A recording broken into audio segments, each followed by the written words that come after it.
Hello everyone, आज का हमारा टॉपिक है डार्क रिएक्शन, जिसको ब्लैकमैन रिएक्शन भी कहते हैं और लाइट इंडिपेंडेंट रिएक्शन भी कहते हैं। ठीक है, इसको हिंदी में कहते हैं अप्रकाशीय अभिक्रिया। ठीक है, क्योंकि इस रिएक्शन के लिए प्रकाश की आवश्यकता नहीं होती, बिना प्रकाश के भी रिएक्शन हो सकती है। बट अगर प्रकाश है तो ऐसा नहीं कि रिएक्शन होगी नहीं, बट हाँ इसमें इस अभिक्रिया में प्रकाश का कोई यानी कि सूर्य का प्रकाश जो होता है उसका कोई भी यूज़ नहीं होता। ठीक है, इसलिए इसको लाइट इंडिपेंडेंट रिएक्शन कहते हैं, यानी कि ये क्रिया जो होती है वो सूर्य के प्रकाश पर निर्भर नहीं करती। इसको ब्लैकमैन रिएक्शन क्यों कहते हैं? क्योंकि इसके बारे में जिस साइंटिस्ट ने बताया था, एक्सपेरिमेंट किया था, उनका नाम ब्लैकमैन था। ठीक है, चलिए बात करते हैं। इसका फर्स्ट पॉइंट जो है वो कहता है this reaction is not dependent on light. ये रिएक्शन जो होती है लाइट पे डिपेंड नहीं करती है, इसलिए इसको कहते हैं light independent reaction. Second point is it was first stabilised by Blackman. ये सबसे पहले किसके द्वारा बताया गया था? ब्लैकमैन के द्वारा। इस वजह से इसको कहते हैं Blackman reaction, also known as biosynthetic phase of photosynthesis. अब इसका मतलब क्या होता है? तो बायोसिंथेटिक फेज का मतलब होता है, बायो मतलब होता है जैविक, सिंथेटिक मतलब होता है संश्लेषण, यानी कि जैविक संश्लेषण फेज। फोटोसिंथेसिस क्यों कहा जाता है इसको?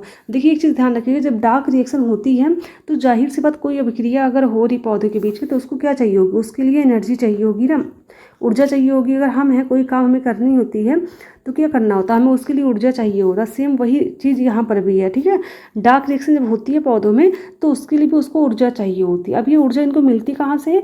ये ऊर्जा इनको मिलती है, जब हम लोगों ने लाइट रिएक्शन पढ़ी थी तो हमने देखा था लास्ट में क्या बनता है? लास्ट में बनता है ATP बनता है, और क्या बनता है? NADPH2 ये बनता है ना। तो ये जो NADPH2 है और ATP है, ये लाइट रिएक्शन के दौरान बना था एज अ प्रोडक्ट।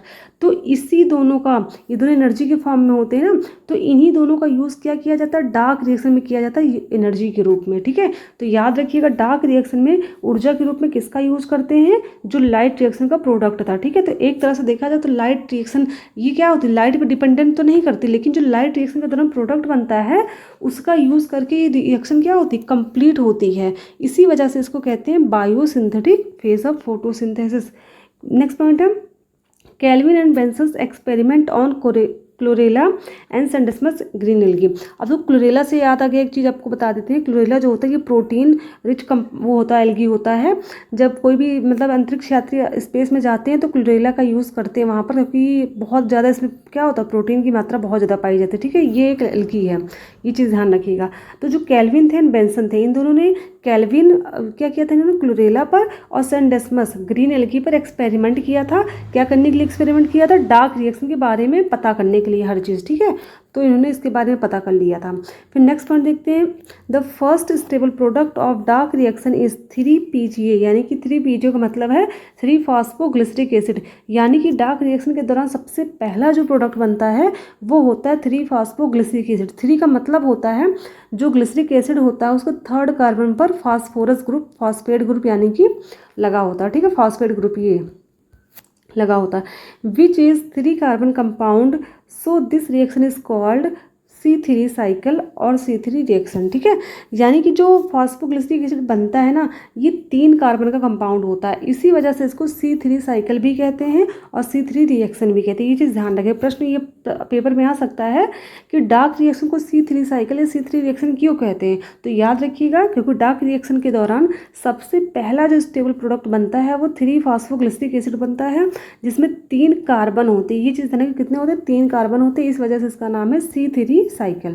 ठीक है, नेक्स्ट पॉइंट देखते हैं C3 cycle is also known as Calvin cycle as it was discovered by Melvin Calvin. अब बात आती है कि C3 साइकिल को कैल्विन साइकिल भी क्यों कहते हैं? तो C3 साइकिल को कैल्विन साइकिल इसलिए कहा जाता है क्योंकि इसके बारे में जो डिस्कवरी खोज की थी वो मेल्विन कैल्विन ने की थी। ठीक है, देखिए एक्सपेरिमेंट किसने किया था?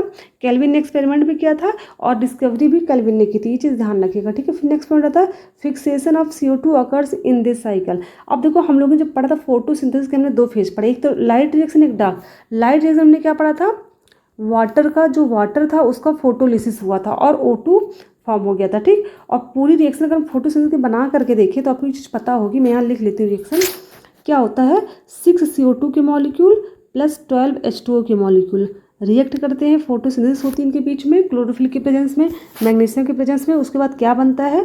ग्लूकोज बनता है, एक तो हमने ये देखा था। प्लस क्या बनता है? प्लस बनता है 6O2 प्लस क्या बनता है? 6H2, यही बनता है ना। तो ये जो वाटर से क्या बनता है? O2 बनता है, ये तो हमने देख लिया, लाइट रिएक्शन के दौरान ये चीज़ें हुई हैं, ठीक है। लाइट रिएक्शन के दौरान वाटर जो होता है इसका फोटोलिसिस हो चुका है। अब बचा क्या है, कार्बन डाइऑक्साइड। कार्बन डाइऑक्साइड का जो सिंथेसिस होता है यानी कि जो फिक्सेशन होता है ना, वो डार्क रिएक्शन के दौरान होगा। अब यहाँ पर इसका फिक्सेशन होगा, और फिक्सेशन जो होगा उसके लिए ऊर्जा की आवश्यकता पड़ेगी। ऊर्जा कहाँ से मिलेगी, जो लाइट रिएक्शन के दौरान, यानी कि जब ये रिएक्शन हुई थी ना, तो इसके दौरान जो ATP बना था और जो NADPH2 बना था, ठीक है, इसी से क्या करेगा, लाइट रिएक्शन से जो बना था प्रोडक्ट उसका यूज़ करके डार्क रिएक्शन क्या करेगा, CO2 का फिक्सेशन करेगा, और ये किस में चेंज हो जाएगा, स्टार्च, यानी कि सॉरी स्टार्च नहीं, शुगर में चेंज होगा, ग्लूकोज में चेंज हो जाएगा, ठीक है। C6H12O6 क्या है, ग्लूकोज, तो ग्लूकोज में चेंज हो जाएगा, और 6 वाटर के मॉलिक्यूल बन जाएंगे, ठीक है। ये चीज़ ध्यान रखिएगा। तो CO2 का जो फिक्सेशन होता है वो कहाँ पर होता है, वो होता है केल्विन साइकिल के दौरान, ठीक है, यानी कि C3 साइकिल यानी कि डार्क रिएक्शन में होता है।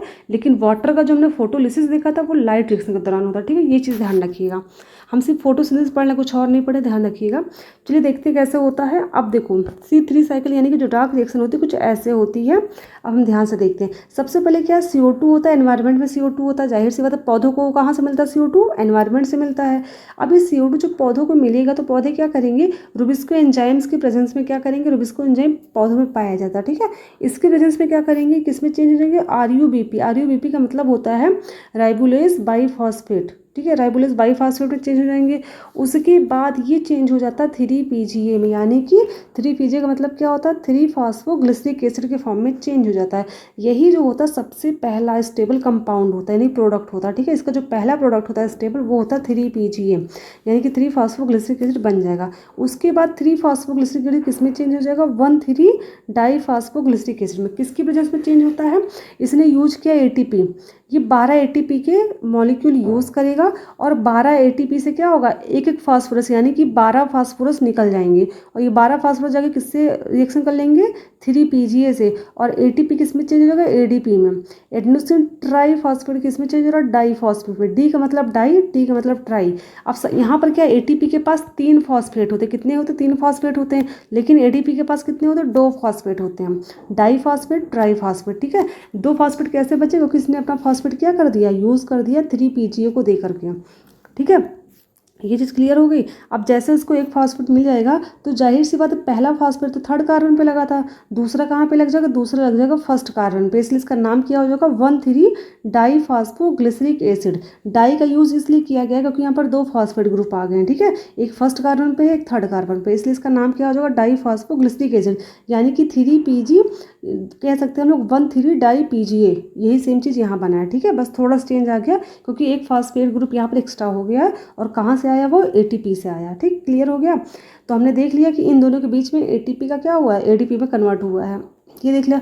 फिर नेक्स्ट देखते हैं हम लोग। अब ये 1,3-डाईफॉस्फोरिक एसिड जो होता है वो NADPH2 से 12 मॉलिक्यूल में से एनर्जी लेगा और किस में चेंज कर लेगा, NADPH पे चेंज कर देगा, यानी कि इसका क्या कर देगा, इसका कर देगा ऑक्सीडेशन, ठीक है। यहाँ से H निकल जाएगा, और H जैसे निकलता है ना, यानी कि ये क्या हुआ, ऑक्सीडाइज हुआ है ना, ऑक्सीडाइज हुआ क्या करेगा, अपना H मॉलिक्यूल इसको दे देगा, 1,3-डाईफॉस्फोग्लिसरिक एसिड को दे देगा, और जैसे मिलेगा इसको H+ आयन, ये किस में चेंज हो जाएगा, 3-फॉस्फोग्लिसरल्डिहाइड में। अभी ग्लिसरिक एसिड में था, ग्लिसरिक एसिड में क्या होता है, कार्बोक्सिलिक ग्रुप होता है, लेकिन जैसे इसको H मिल जाएगा ना, ये किस में चेंज हो जाएगा, ये हो जाएगा CHO, एल्डिहाइड ग्रुप में। नाम लिख रहा है ग्लिसरल्डिहाइड, यानी कि एल्डिहाइड ग्रुप में चेंज हो गया, ठीक है।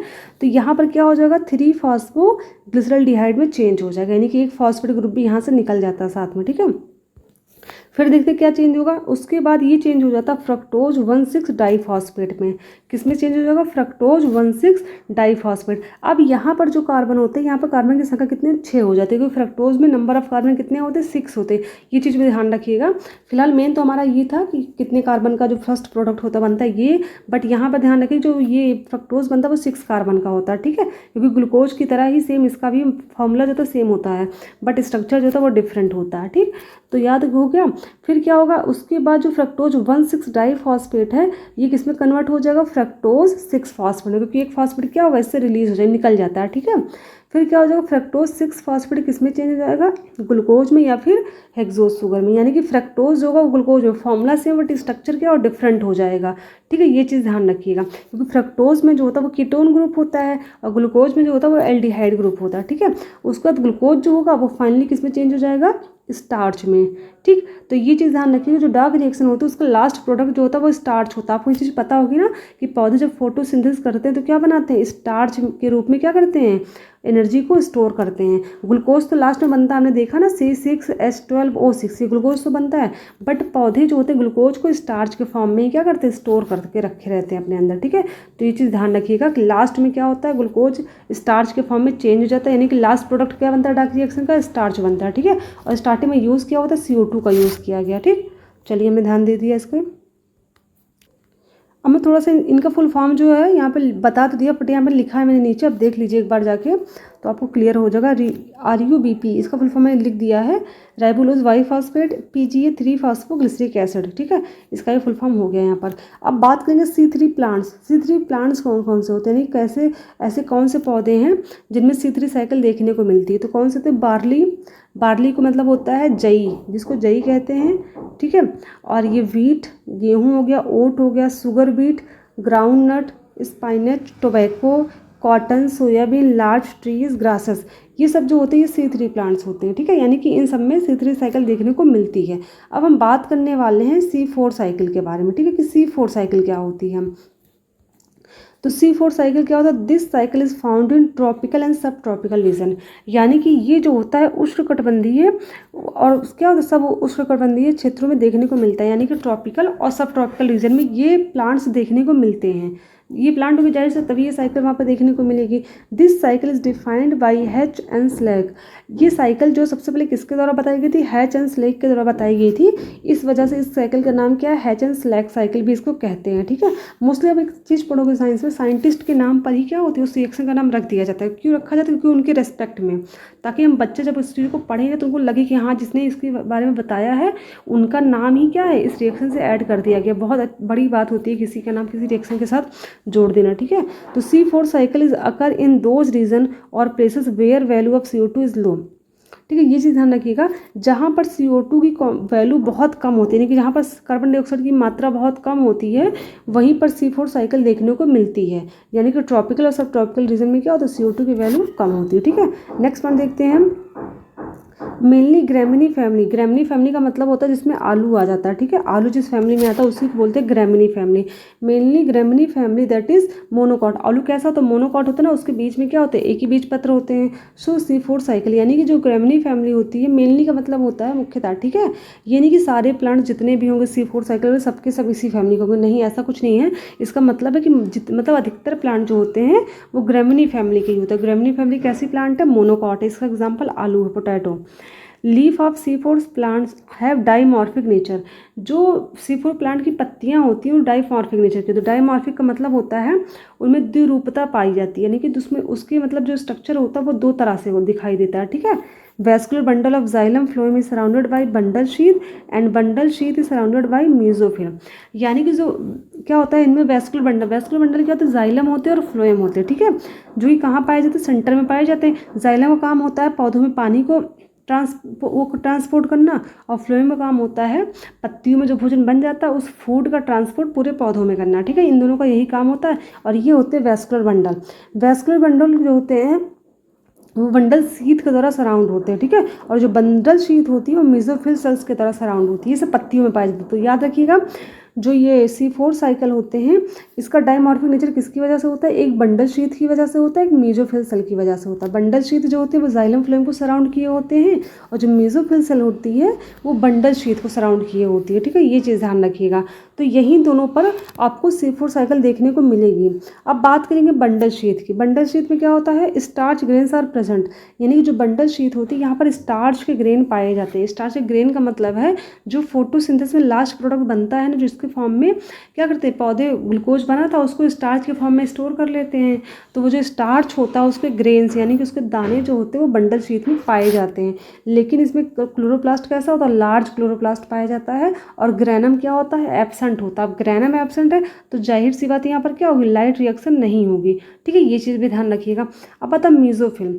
म्यूजोफिल का क्या हो जाएगा, starch grains are absent. Mesophyll में जस्ट बंडल शीट का उल्टा होता है, इसमें क्या होता है, स्टार्च ग्रेन नहीं पाए जाते हैं। इसका क्लोरोप्लास्ट कैसा होता है, स्मॉल होता है, ठीक है, बट यहाँ पर ग्रैनम प्रेजेंट होता है। ग्रैनम प्रेजेंट है तो जाहिर सी बात यहाँ पर लाइट रिएक्शन होगी, ठीक है, क्योंकि लाइट रिएक्शन कहाँ होती है, ग्रैनम में होती है। In this cycle CO2 fixation occur in 2 times. इस साइकिल में क्या होता है, CO2 का फिक्सेशन जो है 2 बार होता है, ठीक है, एक बार नहीं कितनी बार होता है, 2 बार होता है, ठीक है। इसलिए कहा गया इसकी पत्तियां कैसे, तो डाइमॉर्फिक नेचर की होती हैं, क्योंकि CO2 का फिक्सेशन क्या है, 2 बार हो रहा है यहाँ पर, ठीक। अब फिर डायग्राम के माध्यम से आपको समझा देती हूँ कैसे होता है। अब पहले हम बात करेंगे, एक तो bundle sheath, mesophyll cell. Bundle sheath क्या होती है, जाइलम फ्लोएम जो वैस्कुलर बंडल होता है उसको सराउंड किया होती है, इसलिए इसको कहते हैं बंडल शीथ। और बंडल शीथ को कौन सराउंड करता है, मेसोफिल सेल, ठीक। रिएक्शन कैसे होती है हम ध्यान से देखेंगे पहले। अब देखो क्या होता है, एनवायरनमेंट में CO2 गैस होती है ना, अब इस CO2 गैस को क्या करेगा, ये ले लेगा PEP। PEP का मतलब होता है फॉस्फेनॉल पाइरुविक एसिड। फॉस्फेनॉल पाइरुविक एसिड क्या करेगा, CO2 का यूज़ करेगा और किस में चेंज हो जाएगा, ऑक्सैलो एसिटिक एसिड में, यानी कि OAA में, ऑक्सैलो एसिटिक एसिड में चेंज हो जाता है, ठीक है, ये चीज़ ध्यान रखिएगा।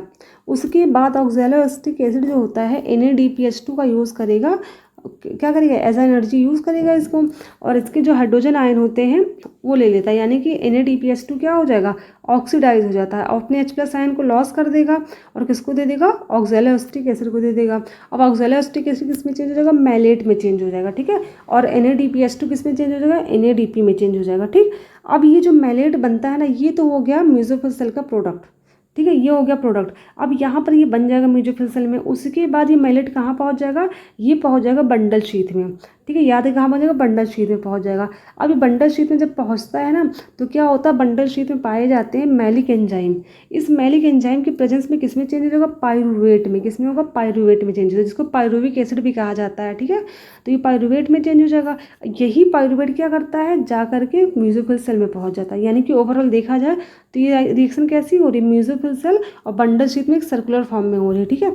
इसका जो प्रोडक्ट बना था मैलेट, वो आता है बंडल शीथ के पास, और ये चेंज होता है मैलिक एसिड की वजह से पाइरुवेट में, और इसका जो प्रोडक्ट पाइरुवेट बनता है वो जाकर के कहाँ यूज़ होता है, वो चेंज यूज़ होता है मेसोफिल सेल में, और ये ATP से क्या करता है, फॉस्फेट को ले लेता है और फॉस्फेनॉल पाइरुविक एसिड में बन जाता है, ठीक है।